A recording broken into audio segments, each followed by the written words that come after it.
Lucas capítulo 10, versículo 25. A palavra do Senhor, ela é atual. Ela vai falar com as nossas necessidades hoje. Ah, Deus.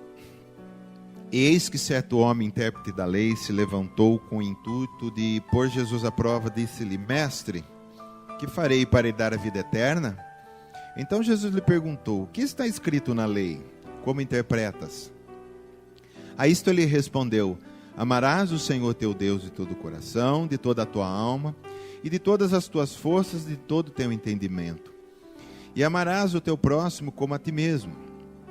Então Jesus lhe disse: Respondeste corretamente, faze isto e viverá. Ele, porém, querendo justificar-se, perguntou a Jesus: Quem é meu próximo?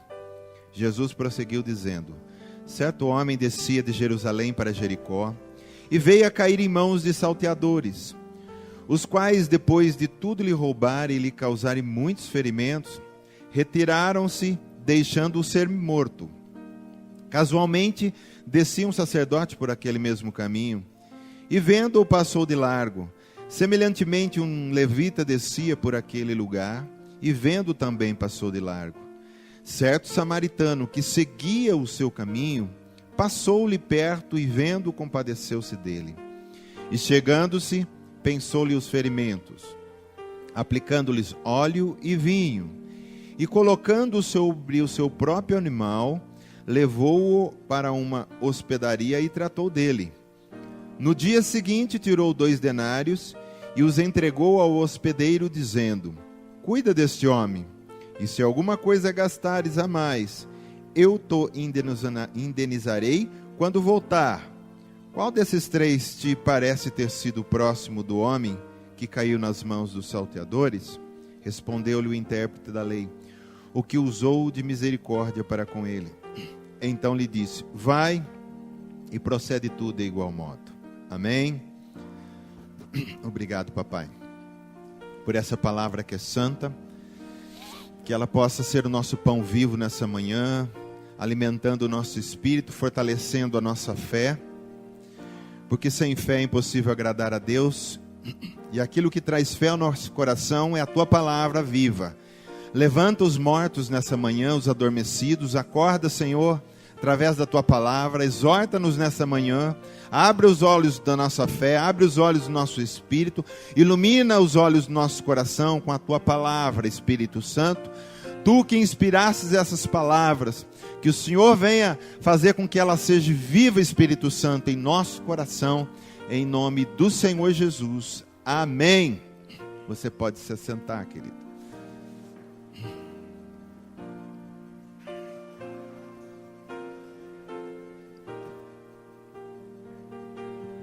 Glória a Deus. Essa é a parábola do bom samaritano.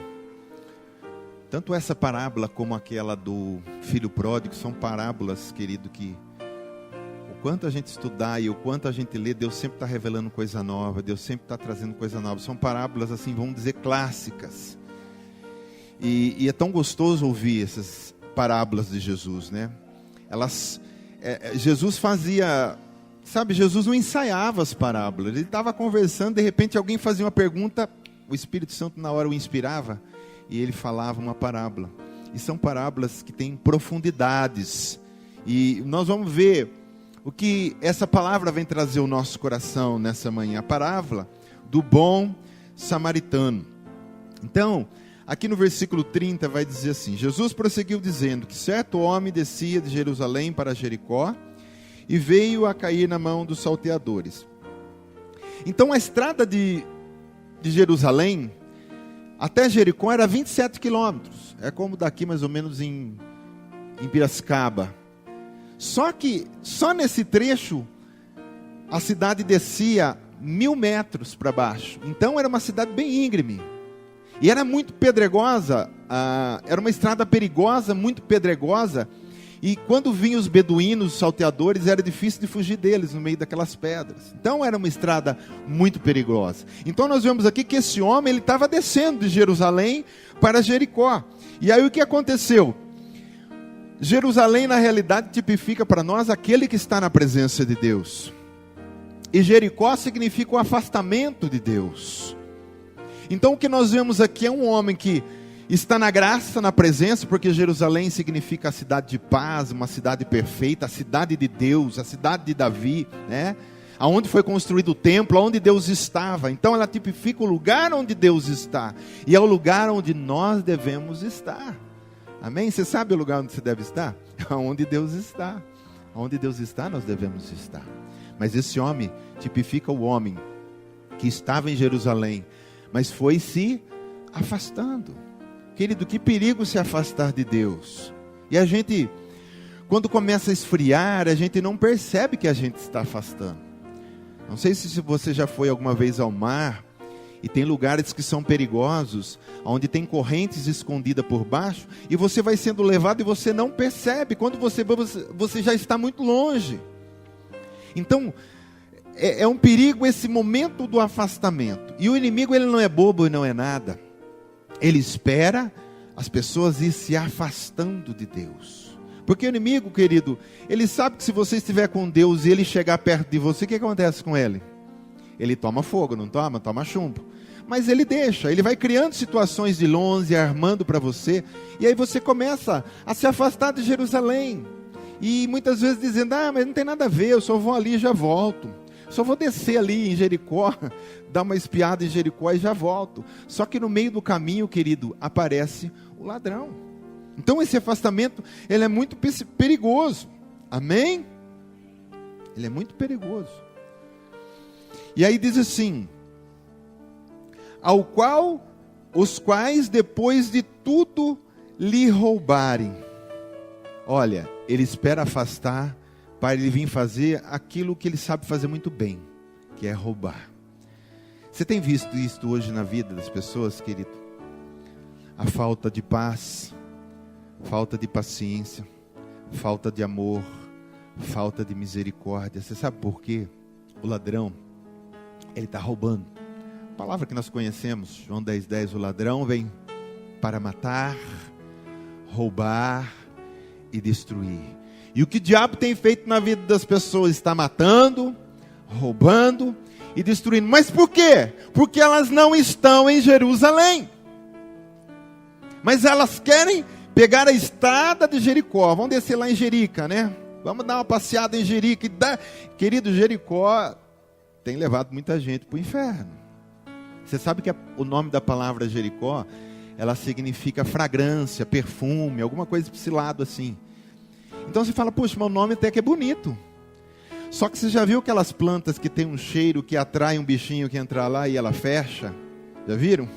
É a mesma coisa. O diabo põe alguma coisa lá para atrair. Você diz, olha que fragrância, mas parece que é tão legal ali dar uma descidinha em Jericó. Porque você imagina uma estrada que você vai descer 1000 metros. Você imagina para voltar nessas pedras depois para Jerusalém a dificuldade. Então para descer eu acredito que seja até muito rápido. Mas para voltar é difícil. Tem que voltar tudo, pensou? Por isso que é importante que os filhos de Deus permaneçam. A palavra que tem que ficar no nosso coração é assim, os filhos de Deus permaneçam.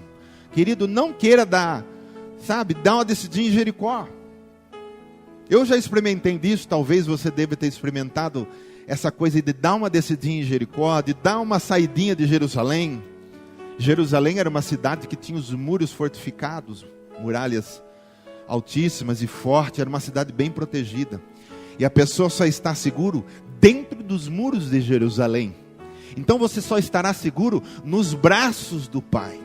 Fora dos braços do Pai, você vai experimentar o que é ser roubado, o que é ser destruído, o que é ser deixado como morto. Amém? Porque o diabo, ele não brinca em serviço.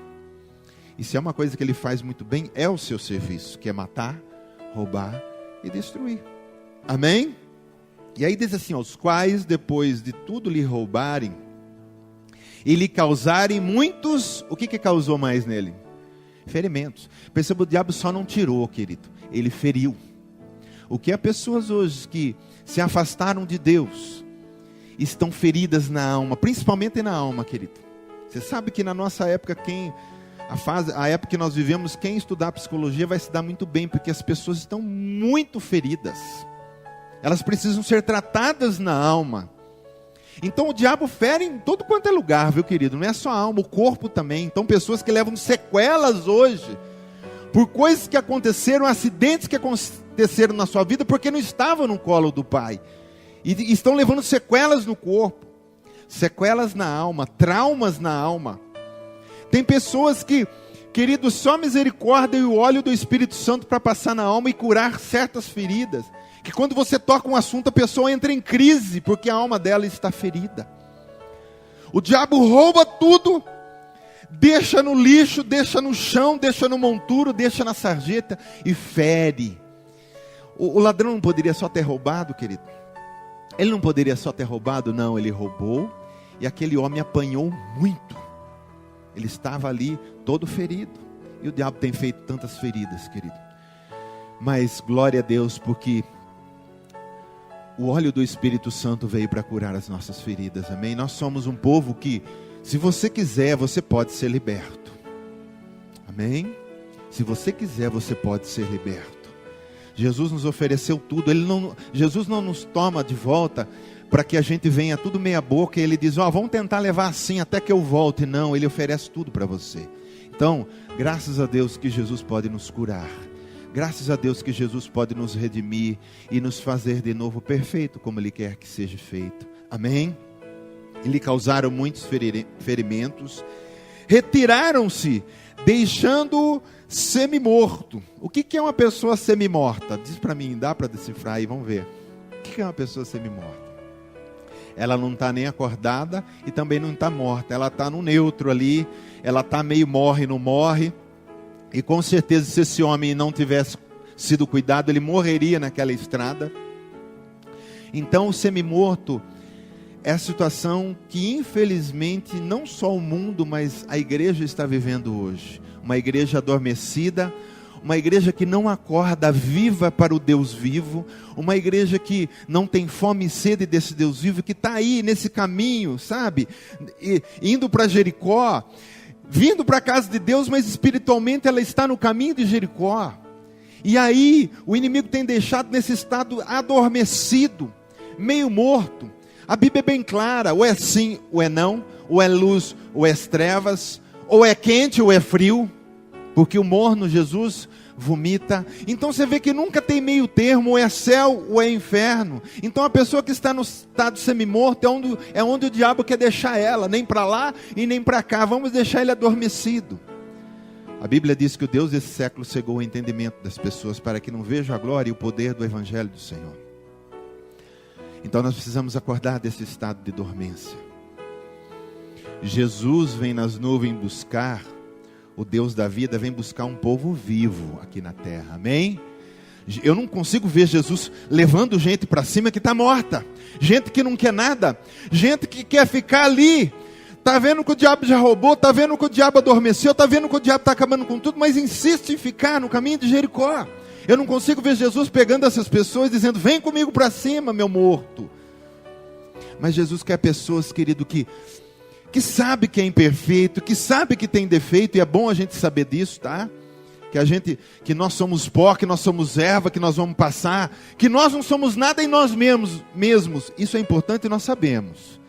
Mas dizer assim, Senhor, mas se o Senhor estiver em mim, eu sei que eu vou ser uma bênção.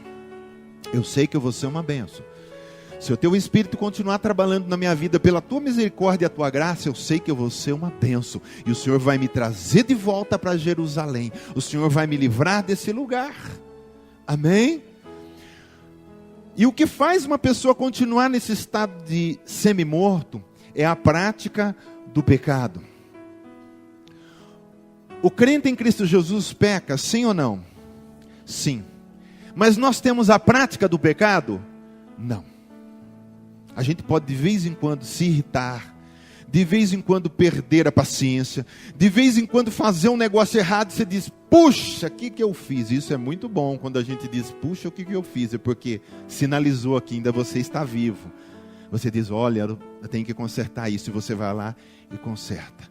Mas a vida daqueles que estão para o caminho de Jericó é uma vida de quem está na prática do pecado. que se chama pecado deliberado. Ele faz porque ele quer fazer, ele sabe que está errado, mas ele diz, eu vou continuar. E tem gente que fica com essa ilusão, um dia eu volto para Deus, e um dia Deus é misericórdia e me perdoa, amém. O problema é se dá tempo de você voltar para Deus. O problema é se o inimigo não vier o espírito de morte e te ceifar antes que você pense em se reconciliar com o Senhor. Esse que é o problema, porque ele não vai querer perder. Ele não vai querer perder. O diabo sabe que para ele existe um fogo eterno. E ele sabe que ele está condenado. E ele sabe o seu fim e ele sabe que está próximo. O que ele quer fazer? O trabalho dele é assim, levar o máximo que eu posso comigo. Amém? A palavra do Senhor diz assim, Efésios 2:1. Ele vos deu vida, estando vós mortos. Mas aonde que a gente fica morto? Nos vossos delitos e pecados. Você quer ver uma pessoa morta espiritualmente? É aquela que permanece no delito e no pecado. No delito e no pecado. E nós estamos numa geração que essas coisas estão acontecendo dentro da igreja de uma maneira geral. Delitos e pecados. Pessoas enganando, pessoas trapaceando dentro da igreja, pessoas em fornicação, pessoas em motéis, jovens em motéis, alguns até indo para o caminho das drogas, mas vem louvar o Senhor. Sabe, famílias dilaceradas porque estão nos delitos e nos pecados. E Jesus quer salvar a sua igreja. Jesus não veio para buscar uma noiva, querido, toda bagunçada, uma noiva toda suja, uma noiva toda cheia de ruga, uma noiva toda fedorenta, uma noiva cheia de, sabe, Jesus não vem buscar essa noiva. Jesus não vem buscar um lixo. Jesus vem buscar uma noiva imaculada, ele diz, perfeita, santa. E a noiva só vai permanecer assim se ela detestar o pecado. Amém? Nós precisamos detestar o pecado. Senão a gente fica nessa situação semi-morto. O que a gente vê na rua é um bando de semi-morto. Já viu aqueles filmes antigos que falavam assim, os mortos-vivos? Na minha época é bem antigo esse filme. Os mortos-vivos. Que eram os mortos que levantavam e andavam, mas estavam mortos. Então são pessoas que andam, que trabalham, que negociam, mas o espírito está morto. Não tem vida dentro dele. O coraçãozinho bate, oxigena o corpo mexe, a cabeça pensa, mas o espírito está morto. Aquela parte que conversa com Deus e que sente Deus está morto, e nós não podemos permitir isso dentro de nós. Amém? Agora vamos lá. 31. Casualmente descia um sacerdote por aquele mesmo caminho, e vendo-o passou de largo. Semelhantemente um levita descia por aquele caminho, e vendo-o passou de largo. Olha que interessante, nós temos que prestar atenção nas palavras. No comecinho do 31 diz que eles passavam de que jeito? Casualmente. O objetivo deles não era passar ali, mas casualmente eles estavam passando ali. O sacerdote e o levita vai falar daqueles que ensinam a lei, daqueles que conhecem a lei, mas só a lei em si, ela não consegue salvar as pessoas. Porque se ela salvasse, Jesus não precisava ter vindo, sim ou não? A lei, ela só mostra que você é feio. E você sabe que você é feio. A lei é um espelho e mostra você, olha como que você é pecador. Olha como você não consegue agradar a Deus. Olha como os seus pecados estão fazendo uma distância entre você e Deus. Olha, é assim que a lei faz. Então o sacerdote e o levita casualmente passavam ali e ainda passaram de largo. Então, é bem longe, lei não pode salvar ninguém. A tradição não pode salvar ninguém. Meu querido, uma água ungida não pode salvar ninguém. Um lenço ungido não leva ninguém para o céu. A vassoura ungida que as pessoas vendem hoje por R$1.000 para levar na tua casa e varrer as iniquidades. Olha que besteira, o que varre as iniquidades é o sangue de Jesus que tem poder. E não uma vassoura comprada no supermercado, feito, querido, de madeira, feito de plástico. Não foi isso que subiu numa cruz para tirar os nossos pecados e levar as nossas iniquidades. Isso passa de largo, não pode cuidar de ninguém. Por isso que a gente vê tantas pessoas indo atrás dessas coisas e continua espiritualmente semi-morto, caído no caminho de Jericó, só esperando chegar ao seu fim. Então nós precisamos ter um encontro verdadeiro com Jesus. Sabe? É encontro verdadeiro. Quinta-feira eu preguei aqui. Jesus é real. E ele tem que ser real. Querido, como eu estou vendo você, ele tem que ser mais real para mim do que você. Porque ele é primeiro. Amém? Então nós temos que viver esse Jesus real e parar de buscar essas coisas que passam de largo. Isso não traz salvação, não leva nada, ninguém para lugar nenhum. Tem pessoas que o título o agrada. Porque antigamente a gente via muitas pessoas falar assim: eu já tenho minha religião. Eu sou católico, nasci católico, vou morrer católico. Aí você pensa, é só isso? Não. Hoje tem evangélicos falando a mesma coisa. Meu pai é evangélico, minha mãe é evangélica, eu nasci evangélico, vou morrer evangélico. Ser evangélico não leva ninguém para o céu. Aliás, ser evangélico de verdade leva essa pessoa, porque ser evangélico é aquele que crê nos evangelhos. Mas hoje ser evangélico virou um título, um chavão, que a pessoa não conhece nada da Bíblia, mas diz: eu sou evangélico, vou para o céu. Já tomei um banho de piscina, já fui batizado, vou para o céu. Não, querido, tem um monte de gente que foi batizada e hoje queima no inferno. O batismo não leva ninguém para o céu. O batismo nas águas é só um testemunho daquilo que já aconteceu no tempo anterior. Se verdadeiramente você encontrou Jesus, você está professando publicamente um batismo, dizendo: olha, estou morrendo com Cristo e saindo para uma vida nova. Mas o batismo não leva, porque senão o ladrão que estava na cruz do lado de Jesus tinha ido para o inferno, porque não deu tempo dele batizar. Então, não é... Antigamente a gente ouvia falar disso, mas hoje não. As pessoas estão dizendo: eu vou na igreja do pastor Edson, vou para o céu. Eu sou quadrangular, eu sou assembleia, eu sou... Tem títulos em carro, querido. Você não é nada. As pessoas deviam botar assim no carro: não sou nada.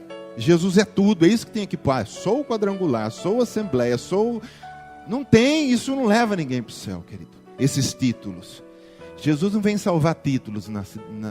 Jesus não vem para buscar pessoas que têm títulos. Amém? A carteirinha de membro nós não temos aqui, mas é bom. Isso, quando a igreja cresce é bom ter, mas não serve para nada. Espiritualmente não serve para nada, é só organizacionalmente. Eu já tenho minha carteirinha. Toda ceia eu vou e tomo. Querido, isso aí é tudo tradição. Se você vem para tomar a ceia porque você sabe o que está fazendo, amém. Mas você fala assim: eu tomo a ceia e vou para o céu. Não, se você continuar todo dia vivendo uma vida santa, você vai para o céu. A ceia é um complemento. A ceia é comer da carne e beber do sangue de Jesus para ter parto com Ele.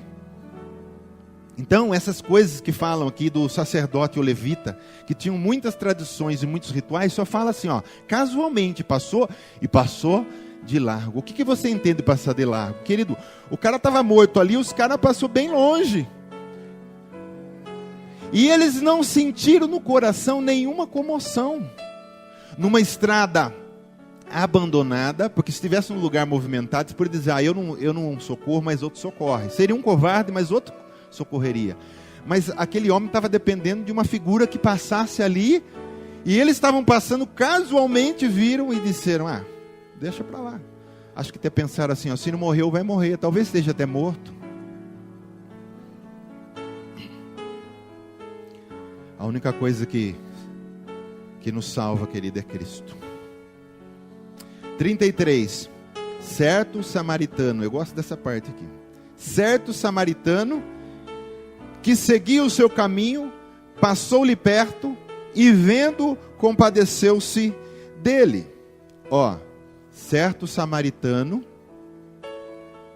que passava casualmente. O que está escrito? Certo samaritano agora seguia o seu caminho. Ele tinha um objetivo. Olha, Jesus tinha um objetivo. Ele seguia o seu caminho. Você sabe que Jesus, os samaritanos eram rejeitados pelos judeus, e na realidade Jesus aqui está se colocando no lugar do samaritano. Uma certa feita, os sacerdotes disseram assim: esse Jesus aí, ele é um samaritano e expulsa os espíritos, os demônios por Beelzebu. Aí Jesus se defende, só que Jesus se defende só do Beelzebu. Ele diz: olha, eu não expulso por Beelzebu, expulso pelo Espírito, pelo poder do Espírito Santo. Só que ele não se defendeu de dizer que ele não era samaritano. Parece que é uma coisa de propósito. E é nessa parábola ele vem se encaixar como samaritano. Só que os samaritanos eram rejeitados. E Jesus foi rejeitado, veio para o que era seu, e os seus não receberam. Estava lá na profecia, que Velho Testamento: vem o Messias, vem aí, vai nascer em Belém, tal. Aconteceu tudo e eles não enxergaram, e ainda por cima rejeitaram a Jesus. o samaritano que é rejeitado. Quem creu em nossa pregação e a quem foi revelado o braço forte do Senhor, porque foi subindo como renovo perante ele, como raiz de uma terra seca. Não tinha aparência nem formosura. Você pensa que Jesus era um homem belo, lindão? Ele era uma pessoa comum, querido. Não tinha aparência nem formosura, olhámo-lo, mas nenhuma beleza havia que nos agradasse. Era desprezado e o mais rejeitado entre os homens, homem de dores, e que sabe o que é padecer.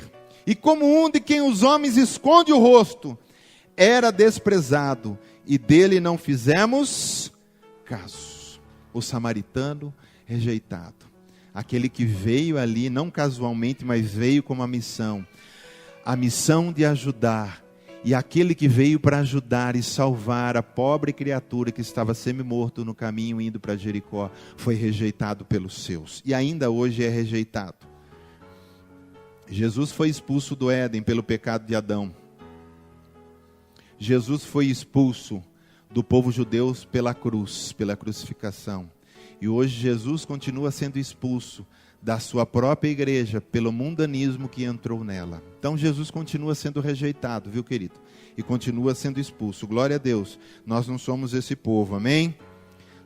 Nós amamos esse Deus maravilhoso, certo? Samaritano seguia o seu caminho. Então, olha o que diz essa palavra que nós já lemos uma parte dela, eu quero ler a outra. Qual que era a função de Jesus? O ladrão vem somente para roubar, matar e destruir. Agora ele vem falar qual que é o seu caminho, a finalidade dele descer ali por aquele caminho. Eu vim para que tenham vida e a tenham em abundância. Jesus veio para trazer vida. Por quê? Porque o homem estava morto. Então ele veio por aquele caminho, não casualmente, mas para encontrar com esse homem e dizer: filho, eu vim trazer a vida que você não tem. Eu vim trazer a luz que você não tem. Eu vim trazer a verdade que você não tem, um amor que você não tem. Então ele veio, querido, com esse objetivo. Amém? Para encontrar, o samaritano veio para encontrar. E aí diz assim, passou-lhe perto. Passou-lhe perto. E para Jesus passar perto, ele teve que nascer de Maria. Amém? Ele só não ficou igual porque ele não nasceu em pecado. Por isso que diz passou perto. Ele nasceu como um homem, nasceu sem pecado, porque a semente foi do Espírito Santo, e passou a sua vida toda até a sua morte, nunca pecou em nem um segundo. Tentado ele foi o tempo todo, mas nunca cedeu a uma tentação. Então ele passou perto. A lei, os sacerdotes, a tradição, os levitas passaram de largo, mas Jesus veio lá e passou perto. O homem estava aqui, ele veio onde o homem está. Ele veio onde o homem está. Ele se encarnou e teve que entrar nesse mundo. Não tinha outro jeito, querido. Jesus não ia fazer essa obra aparecendo em espírito e dizendo: olha, eu sou o salvador de vocês. E aí as pessoas dizem assim, mas falta sangue, espírito não tem sangue, como que você vai derramar um sangue para nos justificar? Deus diz que sem sangue não há remissão de pecados, que tudo que se faz no Velho Testamento se fazia com sangue para cobrir pecados, para limpar pecados, para pessoas ser perdoadas. Então Jesus diz, bom, eu me encarno e me torno filho encarnado então, e subo numa cruz e passo perto para derramar sangue sobre essa humanidade. Amém? Passou-lhe perto e vendo-o, compadeceu-se dele. O que é compadecer? Com mais padecer, que significa padecer junto. Jesus padeceu junto conosco, querido. A prova disso é quando a gente olha para a cruz. Ele padecendo o tempo todo ali, o tempo todo, sem merecer, sem ter pecado nenhum. Então ele compadeceu, ele olhou, ele amou, ele teve misericórdia, porque ele poderia passar, olhar e continuar o seu caminho. Mas não, ele se encarnou, olhou para a humanidade. Quantas vezes Jesus chorou olhando a situação da humanidade? E ele compadeceu. Ele padeceu junto conosco, dizendo: que estado de miséria que está essa criação. E eu preciso retirá-las desse lugar. Eu preciso retirar desse lugar. Versículo 34. E chegando-se, pensou-lhe os ferimentos. Pensou-lhes aqui não é pensamento, é atou os ferimentos aplicando-lhes óleo e colocando sobre seu próprio animal, levou-o para uma hospedaria e tratou dele. E chegando-se, pensou os ferimentos. Aqui onde diz assim, que passou óleo e depois também vinho, querido. O óleo fala do que na Bíblia? Qual que é a pessoa? O Espírito Santo. Jesus chegou e disse, preciso derramar meu Espírito. O óleo no ferimento era para soltar o ferimento, para o ferimento ficar, mais solto, tirar aquela inflamação também. E aí, o óleo fala disso. Porque na realidade, quando Jesus chega na vida de uma pessoa, o Espírito Santo vem para fazer o quê? Convencê-lo do pecado, da justiça e do juízo. O Espírito Santo vem derramando um óleo, uma presença, e aquela pessoa vem com aquele óleo no coração, aquelas feridas todas, o Espírito Santo entra, derrama um óleo, ela diz, ai como eu sou pecador, eu preciso de Jesus. Então é o trabalho do Espírito Santo. Homem nenhum consegue convencer o outro do pecado, por palavras, se o Espírito Santo, o óleo não estiver ali, tocando naquele semi-morto. E aí diz que também derramou o vinho. O vinho era para desinfetar, era para matar as bactérias, era como um vinagre na ferida. E aí a palavra do Senhor diz que isso é o sangue de Jesus. Se porém andarmos na luz como Ele está na luz, mantemos comunhão uns com os outros, e o sangue de Jesus, seu Filho, nos purifica de todo pecado. Eita sangue, se nós não temos esse sangue, nós estávamos na roça. Você imagina um acúmulo de pecado, o acúmulo de pecado e de maldições, se o sangue de Jesus não passa e nos lava e nos deixa puro diante do Pai, querido. O que seria de nós sem a máquina de lavar, sem o Omo, o Texan, sei lá o que você usa lá? Você ia usar uma roupa só uma vez e jogar fora. Por que você está usando de novo? Porque você pôs lá e você lavou. O sangue de Jesus faz esse trabalho. Que ele diz lá em Isaías, que mesmo que os nossos pecados estejam mais vermelhos que escarlate, que o sangue, aí diz que viria lavá-lo e ficaria mais branco do que a alva. O Pai nos olha agora e nos vê tão branquinho, tão bonitinho, querido, por causa desse sangue, que esse samaritano veio para derramar. O Espírito convence, a pessoa entrega a vida, aí Jesus vem com o sangue e limpa. E transforma, e tira desinfeta toda aquela maldição, todas aquelas coisas, para que as varejeiras não fiquem mais ali. Sabe qual é o maior problema de libertar as pessoas hoje? Não é expulsar o demônio porque nós temos autoridade, você expulsa. Mas se a pessoa não quiser tirar o lixo que está dentro dela, ela sai da igreja aqui, volta para a casa dela cheia de lixo, e aonde tem lixo a varejeira volta de novo. O rato, a barata volta de novo. A maior dificuldade sempre está na própria pessoa, dela querer botar para fora tudo aquilo que não presta. Porque se você olhar uma casa limpa, não tem varejeira. Se você olhar uma casa limpa, o que o rato vai fazer numa casa limpa? O que a varejeira vai fazer num lugar onde não tem lixo para ela? Amém? Esse sangue é que faz isso, que ele dá uma limpeza geral na casa. Fica uma coisa linda. Lá, eu quero voltar numa parte que eu pulei de propósito. Porque tudo começou numa pergunta. A pergunta de um homem que ele se levantou para provar Jesus. Ele não levantou, diz assim, para aprender. Diz assim, o homem se levantou para aprender mais Jesus. Não, ele se levantou para fazer uma pergunta para provar Jesus. Agora deixa eu fazer uma pergunta para você. Eu vou provar você agora. Você encontra uma pessoa que não tem Jesus, ela está toda ferida, ela está toda acabada, ela está no fundo do poço. E ela quer dar a vida eterna. E você chega para ela e fala assim, olha, é fácil você dar a vida eterna. Ama a Deus com toda a tua força, com todo o teu pensamento, toda a tua alma, todo o teu coração. E ama o próximo de ti mesmo e você vai ser salvo. Você acha que ela vai ser salva com essa pregação? Sim ou não? Só que esse cara perguntou para Jesus assim, o que eu devo fazer para dar a vida eterna? Olha que interessante, presta atenção aqui no 25. Eis que certo homem, intérprete da lei, se levantou com o intuito de pôr Jesus à prova e disse-lhe, mestre, que farei para dar a vida eterna? O que é? O que eu faço para ser salvo? É isso que ele estava perguntando.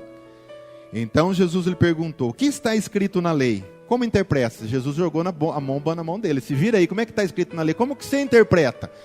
Ó, Jesus não está dizendo que a resposta dele está certa, está dizendo como você interpreta. Amém, vamos lá. A isso respondeu: amarás o Senhor teu Deus de todo o teu coração, de toda a tua alma, de todas as tuas forças e de todo o teu entendimento, e amarás o próximo como a ti mesmo. Então Jesus lhe disse: respondeu corretamente, faz isso e viverá. Ele, porém, querendo justificar-se, perguntou-se: quem é o meu próximo? Agora, eu volto a falar para você: você acha que se você falar para alguém que está no fundo do poço, perdido na bebida, na droga, na prostituição, aí o que eu faço? Eu quero ser salvo. Você diz lá: é só amar a Deus com toda a tua força, teu entendimento, né? Com tudo que há em você, e ama o próximo como você mesmo. Cara, o cara não vai ser salvo nunca. Essa palavra serve para nós que já estamos salvos. Depois de salvo, eu devo amar ao Senhor com toda a minha força, o meu entendimento, com tudo que há em mim, e amar o próximo quanto a mim mesmo. Agora, quem está nas trevas não serve essa palavra. Por isso que Jesus contou essa parábola para dizer: eu vou falar para você como que uma pessoa é salva. Como que uma pessoa vai levantar do seu estado semi-morto à beira do caminho, indo para Jericó. Eu vou mostrar para você quem é essa pessoa. É isso que Jesus estava querendo dizer para ele. E aí diz assim, ó: e colocando-o sobre o seu próprio animal. Querido, é Jesus. Quando diz aqui, ó: certamente ele tomou sobre quem? Sobre o próximo? Não, ele tomou sobre si. É o seu próprio animal, é o seu próprio corpo. Certamente ele tomou sobre si as nossas enfermidades, as nossas dores levou sobre si. E aí vai ter a 1 Pedro que diz assim, a mesma coisa: carregando ele mesmo em seu corpo, olha, o seu animal, carregando ele mesmo em seu corpo sobre o madeiro os nossos pecados, para que nós, mortos para o pecado, vivamos para a justiça, por suas chagas fosse sarados. Quem que fez tudo, querido? Ele chegou, ele viu, ele compadeceu. O cara estava morto, não estava nem sabendo o que estava acontecendo. Ele curou as feridas, ele atou, ele limpou, desinfetou. Ele pegou o morto, pôs no animal. O morto não fez nada. O cara que apanhou, que estava morrendo, não fez nada. O que eu devo fazer para ser salvo? Nada. Você não faz nada a não ser crer. Somente crer e mais nada. Lucas, 86 vezes o Evangelho de Lucas fala que a salvação é pela fé. Paulo vai falar em todo lugar, é pela fé. Ah, mas eu tenho que confessar. Confessar não leva ninguém para o céu. Primeiro você tem que crer, não adianta confessar. Confessar é uma coisa que vem depois que você creu, que você foi tocado. Você só crê e deixa ele fazer o resto. É ele que te pega e põe no animal, é ele que leva sobre si o pecado seu, é ele que te lava, é ele que te restaura. Então, querido, nós não fazemos nada. Ai, como eu sou bom. Eu ajudei tanto o Senhor Jesus, porque se eu não ajudo ele, ele não ia me salvar. Aliás, Jesus não quer que faz nada mesmo. Ah, porque eu quero vir para a igreja. Ó, quando eu parar de fumar, eu venho, viu, pastor? Quando eu parar de beber, eu venho. Quando eu parar de roubar, eu venho. Querido, não vai vir nunca. Vem roubando, vem fumando, vem prostituindo, não tem problema. Porque quem vai fazer é Jesus, não é você, não é nós. Amém? Ó, preciso dar uma parada na igreja que eu estou passando uma fase meio ruim da minha vida. Não, agora é que você tem que vir. É agora que tem que vir. Amém? Então, querido, o cara não fez nada, o cara estava morto ali, ele não pediu, ele ia morrer, sabe? E aí, esse homem também, o bom samaritano, não estava ganhando nada com isso. Não pensa que ele diz, ó, eu vou curar esse homem, mas depois ele vai ser meu escravo. Não, ele fez tudo pela misericórdia, por amor daquela vida, por paixão daquela vida. Por que Jesus consegue? Como é que a gente consegue entender? Alguém que desceu dos céus, uma glória. Você sabe o que é o céu? Eu não sei ainda, porque eu não estive lá. A gente consegue experimentar aqui na terra fagulhas da glória de Deus, fagulhas da presença de Deus. E aí quando tem um culto que você está todo cheio, você acha que, ai, ontem no culto eu recebi tudo do céu. Querido, você não recebeu nada do céu. É uma fagulha que Deus está colocando para você experimentar o que é lá o céu, só a fagulha. Agora o dia que você estiver no céu, você vai saber o que é ter tudo de Deus. Só que Jesus estava lá com o Pai. Agora a minha pergunta é assim, como que um ser, um Deus, consegue estar numa glória, e ele pensa em descer daquela glória e descer para essa favela chamada terra, se encarnar no meio de um povo pecador e sujo, porque ele é santo, E ele consegue fazer isso, esvaziando de si mesmo, tornando-se ainda, olha, ele não só se esvaziou, mas ele tornou servo de todos. Porque aquele que quer ser maior, seja servo de todos. E ele foi servo. Por isso que o Evangelho de Marcos apresenta Jesus como um servo. O Evangelho de Marcos é onde tem o símbolo de Jesus como um boi. Aquele que trabalha, aquele que trabalha, aquele que trabalha e cura. Meu pai trabalha até hoje, eu também trabalho. A minha comida é fazer a vontade do Pai. Como que pode um Deus descer, querido, para vir buscar morto, aquele que, sabe, Deus não precisa dele, por que você vai atrás dele, por que vai curar ele, por que vai botar no animal, para quê? Subir numa cruz para sofrer as manchas do pecado. Soma na tua calculadora, desde Adão, até o último homem que vai viver, até o último dia de todos os tempos, joga o pecado de todos esses milênios, pecados de cada um praticado todo dia. Quanto pecado as pessoas praticam no dia? Um monte. Soma a vida toda da pessoa, desde Adão até o último que vai nascer, e isso tudo foi lançado, sabe aonde? Na cruz de Cristo, em cima dele. Como que um homem pode fazer isso? Porque ele é Deus, querido. Porque ele tem um amor que não é amor eros, é o amor ágape, o amor que não tem interesse.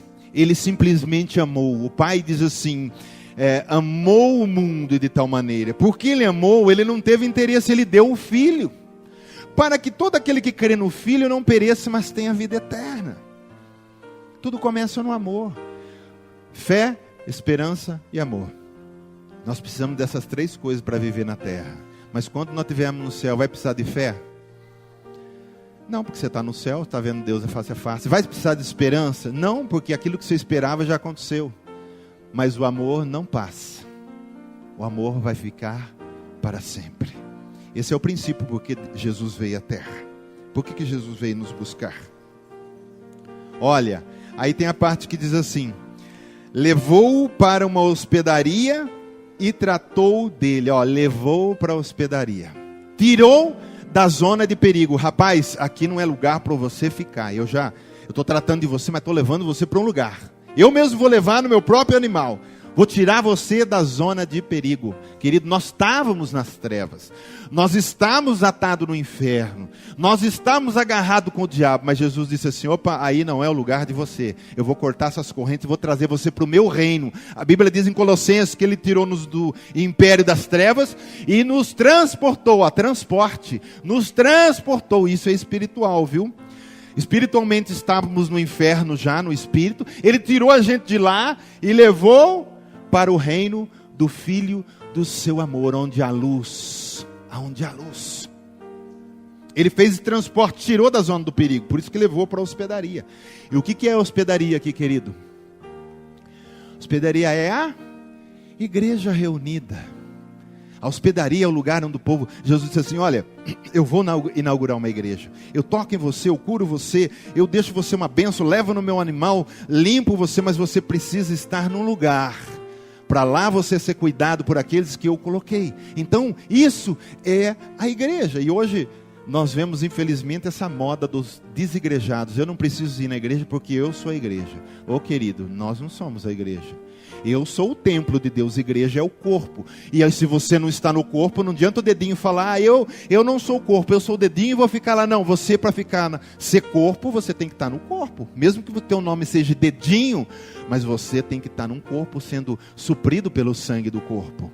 Amém? Hospedaria fala do lugar aonde se trata as pessoas.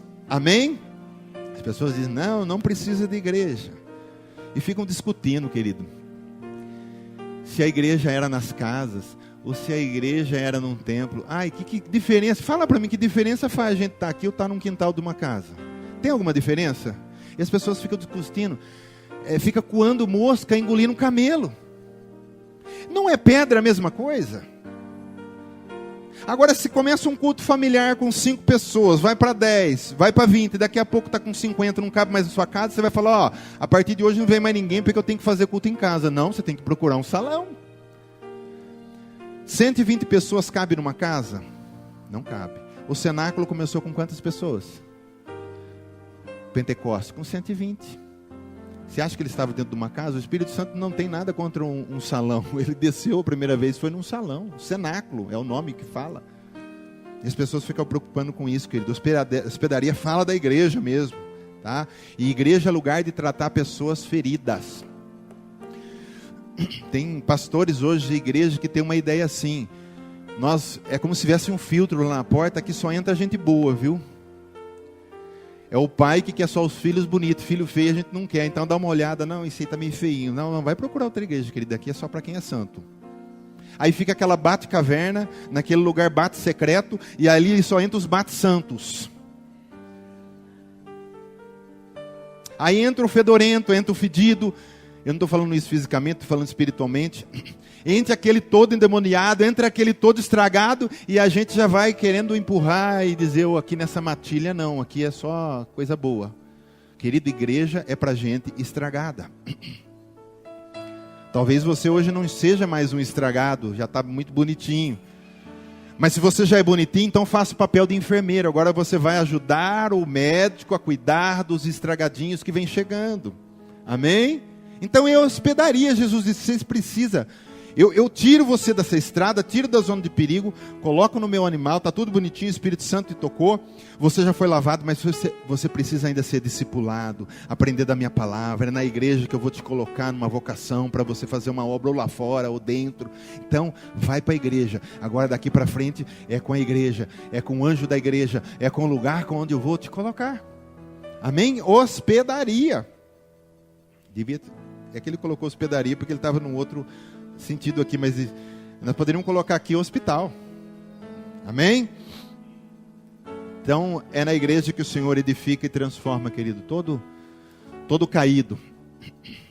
Por que em Hebreus dá uma ordem dessa no imperativo mesmo, ó? Não deixemos.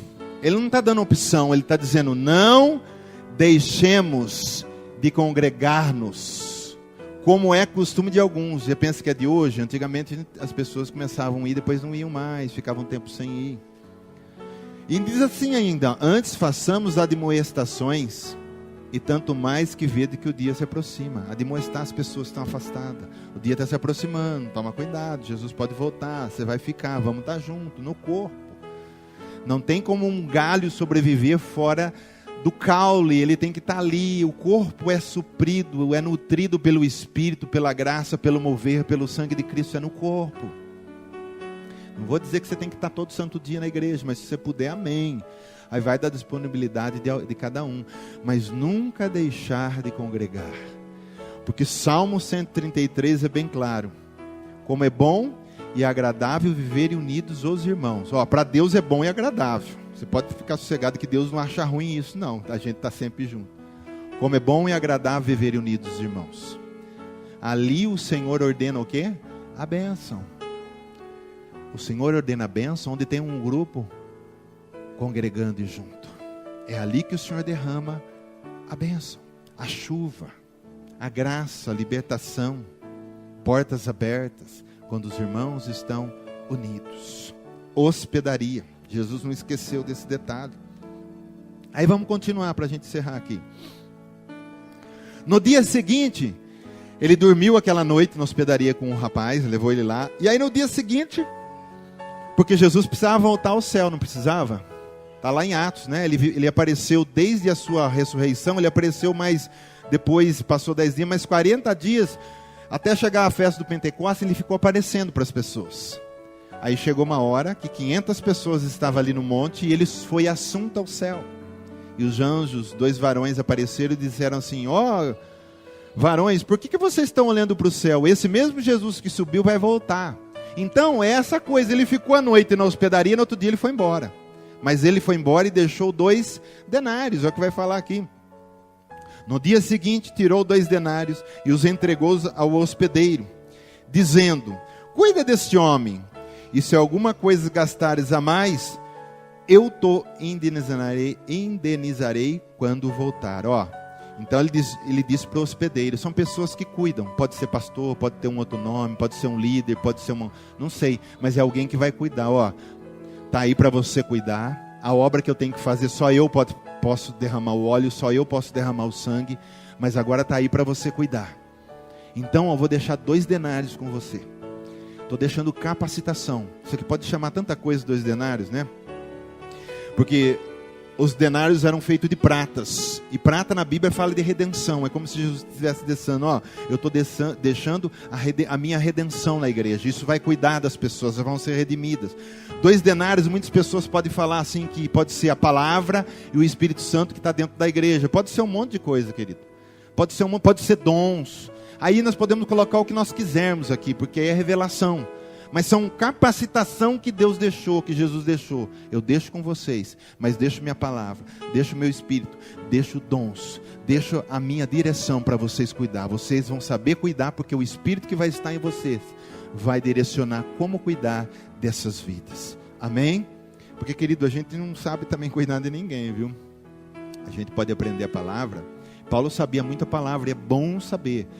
Mas só que quando ele ia pregar, e é bom a gente ter a palavra, ele disse que não convencia as pessoas porque ele sabia falar bem ou porque ele conhecia a palavra, mas ele convencia no poder do Espírito Santo, no poder do Evangelho. Entendeu? Então não é porque eu sei muito que eu digo, olha, eu vou começar aqui falando e começo falando difícil. Não é assim, vai no amor, deixa o Espírito Santo, é os 2 denários, está aí para te usar a falar das pessoas e cuidar delas. Amém? Então deixou na hospedaria e deixou tudo que precisava, 2 denários com você. Algumas pessoas dizem que 2 denários, como o denário era salário de um dia de um trabalhador, 2 denários dá 2 dias. Então é como se Jesus também estivesse dizendo assim, olha, eu vou dar 2000 anos para você cuidar da minha igreja, é o tempo dela. Se passar um pouco depois, e já passou, né, um pouquinho, né? Nós estamos em 2016. Muito embora o nosso calendário é gregoriano, ele está errado por 4 anos, ainda nós não estamos em 2016. Nós devemos estar em 2012, 2011, por aí. Tá? Nosso calendário foi calculado errado, depois para descalcular tudo que já tinha feito, não tem como voltar. Mas nós já passamos um pouquinho de 2000, algumas pessoas falam que 2 denários pode ser isso, não sei também, pode ser. 36. Qual desses 3 te parece ter sido o próximo do homem? Aí vai falar para aquele cara que perguntou. Qual desses 3 parece ter sido o próximo do homem que caiu nas mãos dos salteadores? Respondeu-lhe o intérprete, o que usou de misericórdia para com ele. Então a questão toda aqui não é ser o próximo de alguém. Antes é aquele que usou de misericórdia para com o próximo. Torna seu próximo. Aqui o Jesus estava trazendo a responsabilidade para ele. Que Jesus está dizendo assim, quem que era o próximo dele? Aquele que usou de misericórdia. E é como se Jesus estivesse dizendo para ele, ô cabeção, e quem pode usar de misericórdia para salvar outra pessoa? É você? Porque ele diz, amar ao próximo como a ti mesmo. E Jesus está dizendo, você acha que amando ao próximo você vai salvar as pessoas? Ou que você vai salvar a si mesmo? O cabeção é quem é próximo, é quem usa de misericórdia. Eu usei de misericórdia com a minha vida. É eu que derramei o meu sangue, é eu que saí do meu lugar de conforto e de glória, é eu que vim. É eu que derramei o sangue, é eu que fui diante do Pai com o sangue e apresentei no céu o sangue. É eu que fui ressurrecto como justificação e prova que todos foram justificados. Então, a coisa está comigo, ele estava querendo dizer. Não é só amar o próximo que você vai para o céu, não. É isso que Jesus estava querendo dizer, querido. É muito diferente do que a gente pensa. E ele diz assim, olha que interessante. Então lhe disse, vai e procede de igual modo. Agora, o que Jesus estava querendo dizer, vai e procede de igual modo? Que eu vou ajudar as pessoas, vou para o céu? Cara, vai e procede de igual modo, o céu morto, deixa eu tocar na tua vida. Porque Jesus não está querendo dizer para ele, você é o samaritano, vai e procede de igual modo. É só o samaritano que passou ali, cuidou das feridas, põe no próprio animal. Nós já vimos que isso tudo é Jesus Cristo. Agora, como que Jesus ia falar, você também é um Jesus, vai lá e faz a mesma coisa? Não, quando ele diz procede do mesmo modo, está dizendo assim, seja o que está morto, deixa eu cuidar da sua vida, reconhece que você está morto, reconhece que a lei não vai te salvar, cara, reconhece, fariseu, que as suas tradições não vão levar você para o céu, reconhece que você tem feridas, faz você igual, deixa eu tratar de você e levar você no meu animal, levar para uma hospedaria. É isso que Jesus estava dizendo. Você vai ser samaritano, querido? Você não vai conseguir ser esse samaritano. Você vai conseguir ser o que tem compaixão? Não vai conseguir. Você vai conseguir curar as feridas? Você não consegue. Nós não temos nada para curar as feridas. É isso que estava acontecendo ali. Você vai vir buscar as pessoas? Jesus diz, eu vou voltar. Vai e faça você igual. Deixa eu fazer, reconhece quem tu és. Antes da gente saber quem nós somos em Cristo, nós temos que saber quem nós somos. Sem Cristo. O que a gente é sem Cristo? Fala para mim aí. Nada, né? Nada vezes nada multiplicado por nada. Então primeiro eu tenho que saber quem eu sou sem Cristo. Depois eu tenho que saber o que eu sou em Cristo. E aí a gente vai ver a diferença, querido. Amém? Então quando ele diz assim, vai e procede você de igual modo, querido, é isso que Jesus estava querendo dizer.